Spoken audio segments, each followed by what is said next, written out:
En abordant Madère par la mer, l'observateur se trouve au centre d'un amphithéâtre, la ville de Funchal étant les gradins.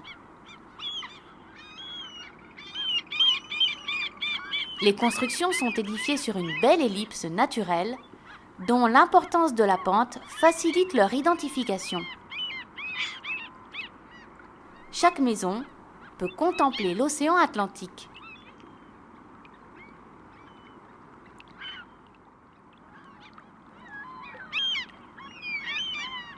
Cette ville, bien paisible, construite sur des champs de fenouil ou funcho en portugais, n'a pourtant pas été épargnée par la marine allemande en décembre 1916.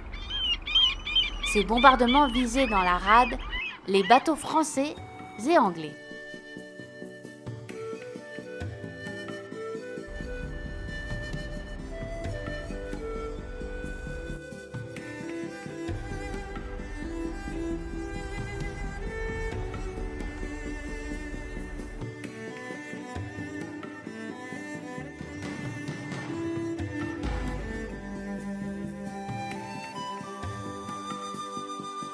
Madère est célèbre pour la diversité de son parc floral. Dans l'année, plusieurs fêtes s'organisent autour des fleurs. La fête des fleurs est une période importante pour celle que l'on appelle l'île aux fleurs. Le mois d'avril est une véritable explosion de couleurs. Elle envahit l'île d'un doux parfum de printemps.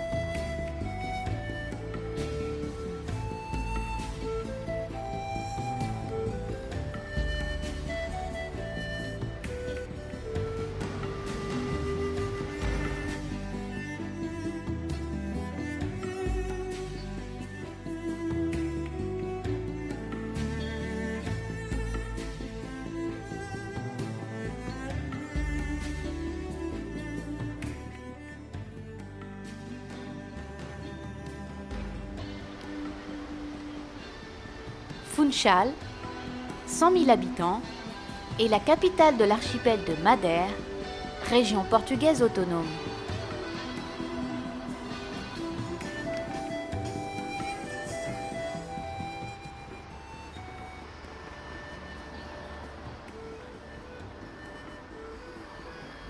Depuis le 1er janvier 2017, l'archipel fait partie des 9 régions ultrapériphériques de l'Europe, au même titre que les îles Canaries espagnoles, 5 départements outre-mer français, auxquels on associe Saint-Martin, et les 2 régions autonomes portugaises, les Açores et Madère. Leur statut particulier, dû à leur éloignement et leur insularité, leur permet économiquement d'approvisionner les marchés de l'Union européenne en produits exotiques et surtout de contrôler des vastes zones maritimes qui les entourent.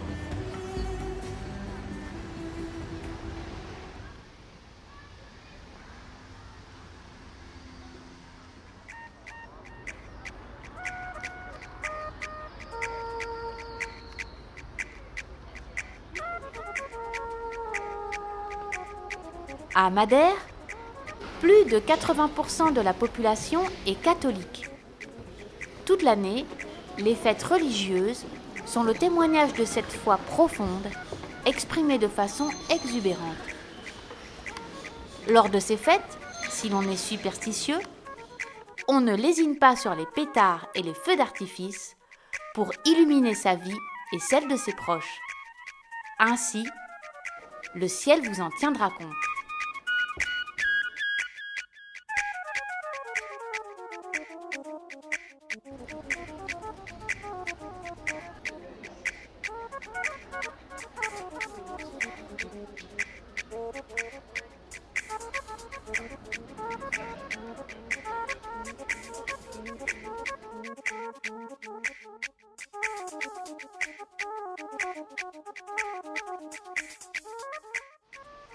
L'archipel de Madère est un lieu d'escale. Entre autres, Christophe Colomb y séjourna en 1478. Il avait été chargé par un grand commerçant génois d'y acheter du sucre en 1478. il aurait rencontré et épousé Philippa. Séjour important, puisque Philippa a montré à Christophe Colomb les cartes de son père. Ce fut une aide déterminante dans la découverte du Nouveau Monde. Quant à son père, il a vu ses domaines dépérir. Lors d'un de ses débarquements, une lapine pleine se serait échappée dans l'île. Les lapins se mirent à pulluler, éliminant la végétation de tout son territoire.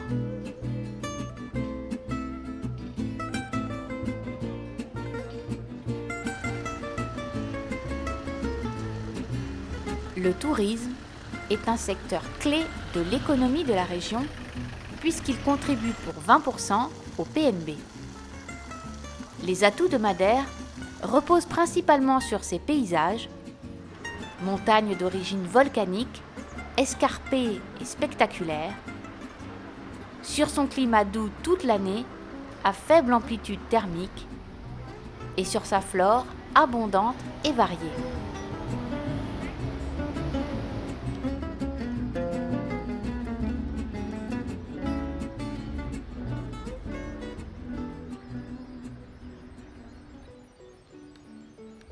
Pour profiter des précipitations régulières du nord et de l'ensoleillement du sud, les Madériens ont construit, depuis le XVIe siècle, un vaste réseau de canaux sinuant le long des courbes de niveau, les Vadas.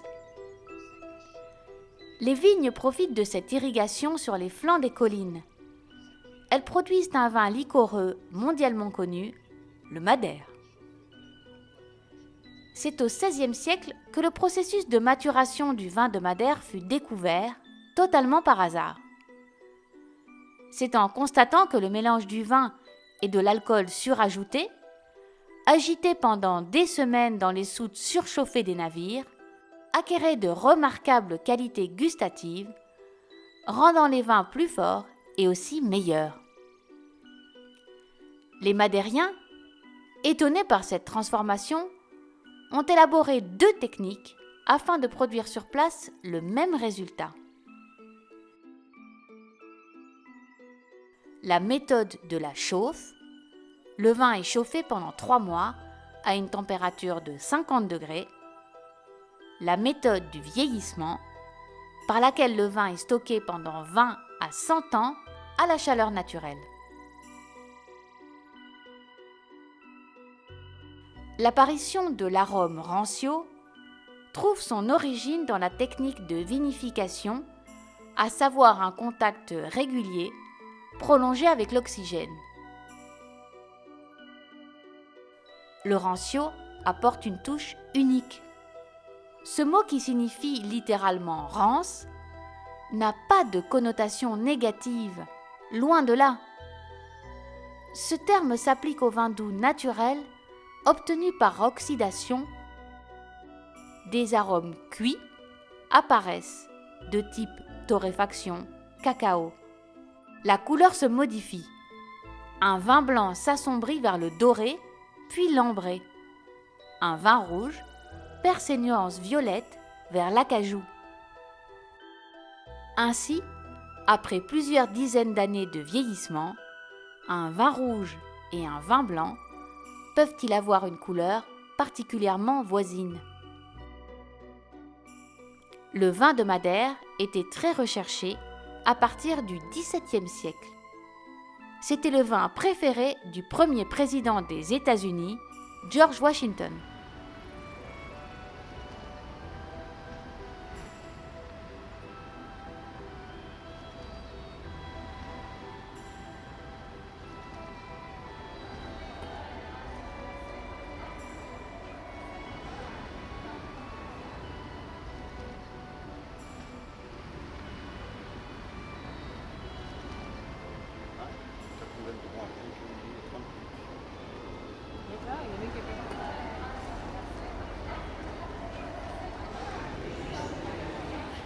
Quando irei contemplar a face de Deus?